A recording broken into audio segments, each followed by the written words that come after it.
Hello everyone, welcome to my channel travel with Aishe.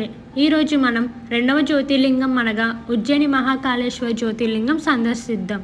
ఈ వీడియోలో ఉజ్జయిని ఎక్కడ ఉంది, మన తెలుగు రాష్ట్రాల నుండి ఉజ్జయిని ఎలా చేరుకోవాలి, ఉజ్జయినిలో ఎక్కడ స్టే చేయాలి, ఉజ్జయినిలో సైట్ సీయింగ్ ప్లేసెస్ ఇప్పుడు మనం తెలుసుకుందాం. ఉజ్జయిని మధ్యప్రదేశ్లో ఉంది.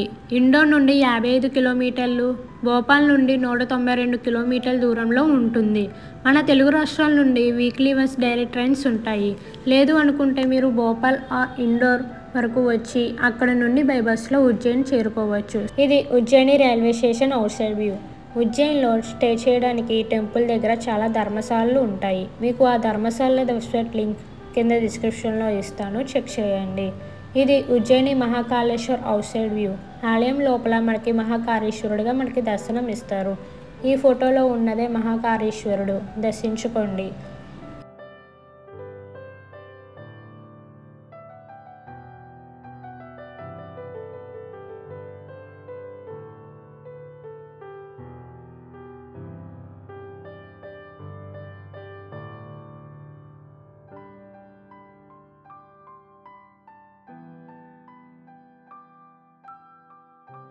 ఇప్పుడు మనం కాలభైరవ ఆలయంకి వెళ్తున్నాం. మహాకాళేశ్వర్ టెంపుల్ నుండి బై ఆటోలో 7 కిలోమీటర్ల దూరంలో కాలభైరవ ఆలయానికి చేరుకోవచ్చు. ఇదే కాలభైరవ ఆలయం ఉజ్జయిని నగరక్షేత్ర పాలకుడు. ఈ ఆలయం స్పెషల్ ఏంటంటే ఇతర ఆలయంలో లాగా మనం ఫ్లవర్స్, ఫ్రూట్స్ సమర్పిస్తున్నట్టు ఇస్తారు కదా, కాలభైరవుడికి మాత్రం మధ్యాహ్నం సమర్పిస్తారు. మీరు తీసుకెళ్లిన బాటిల్లో సగం మధ్యాహ్నం కాలభైరవుడికి సమర్పిస్తారు, మిగతా సగం మీకు ప్రసాదంగా ఇస్తారు. ఈ ఫోటోలో ఉన్నదే ఉజ్జయిని కాలభైరవుడు, దర్శించుకోండి. ఉజ్జయినికి వస్తే తప్పకుండా ఈ ఆలయంని దర్శించుకోవాలట. ఇప్పుడు మనం మంగళనాథ్ ఆలయంకి వెళ్దాం. కాలభైరవుడి నుండి మంగళనాథ్ 2 కిలోమీటర్లు ఉంటుంది. ఇదే మంగళనాథ్ ఆలయం, మరియు ఈ ఆలయాన్ని కుజగ్రహం ఆలయం అని కూడా పిలుస్తారు.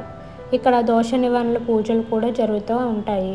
ఆ వెబ్సైట్ లింక్ డిస్క్రిప్షన్లో ఇస్తాను, చెక్ చేయండి. అందులో పూజ వివరాలు మరియు కాంటాక్ట్ డీటెయిల్స్ మీకు అందులో కనిపిస్తూ ఉంటాయి.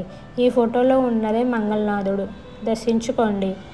ఇప్పుడు మనం హరసిద్ధి మాత ఆలయంకి వెళ్దాం. ఈ ఆలయం 51 శక్తిపీఠాల్లో ఒకటి.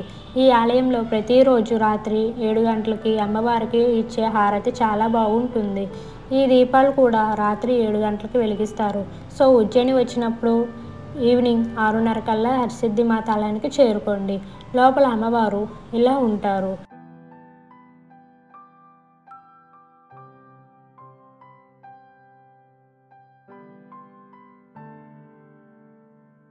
ఇంతటితో మన ఉజ్జయిని టూర్ కంప్లీట్ అయ్యింది.